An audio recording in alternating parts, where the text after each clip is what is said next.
Quand nous avons commencé cette enquête, il a suffi d'un simple appel à témoins pour recevoir des dizaines de mails. Des professionnels de la petite enfance écœurés par ce qu'ils vivent au quotidien. Les couches sont rationnées à 3 par jour. Je me suis souvent retrouvée seule avec 17 enfants. La chaleur est montée jusqu'à 46 degrés en été et nous n'avions pas de quoi acheter des stores ou des ventilateurs. Parmi ces récits, celui de Marie. Elle a accepté de témoigner anonymement. Ancienne directrice d'une crèche privée, elle nous raconte que les dirigeants du groupe lui demandaient, par mesure d'économie, de ne plus changer les couches s'il ne s'agissait que d'urine. On voit la crèche comme une petite entreprise finalement, une question de rentabilité, comme si le financier prenait une grande part dans le travail quotidien. On ne recherche pas l'intérêt supérieur de l'enfant avant tout, c'est ce qui provoque la souffrance de nombreuses professionnelles. L'Inspection générale des affaires sociales, l'IGAS, a recueilli les témoignages de 45 000 personnes sur les conditions d'accueil en crèche. Elle alerte pour la première fois sur l'existence de maltraitance institutionnelle. Pointées du doigt, les crèches privées se défendent.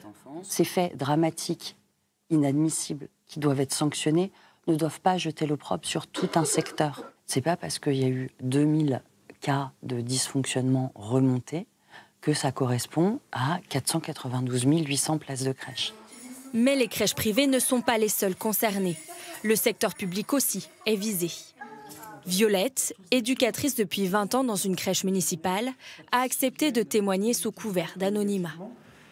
J'ai eu des mots, j'ai jamais eu de gestes, mais j'ai eu des mots que j'aurais jamais dû dire à l'enfant. Son établissement manque souvent de personnel. Alors que la loi prévoit un adulte pour 5 bébés, elle en garde parfois 10. Épuisée, elle avoue avoir dérapé. On n'a pas été entendus, on nous a laissé gérer. Et à un moment donné, prise dans l'énervement, dans la fatigue, je lui ai dit « pars ou je t'en mets une ». Et quand je suis rentrée chez moi, je n'ai pas dormi de la nuit. Pour améliorer la situation, le gouvernement planche sur un service public de la petite enfance. L'ambition, créer 200 000 places d'accueil supplémentaires en réduisant les temps de formation de certains personnels d'accueil à 3 mois, ce qui ne règle pas le problème, selon ce syndicat.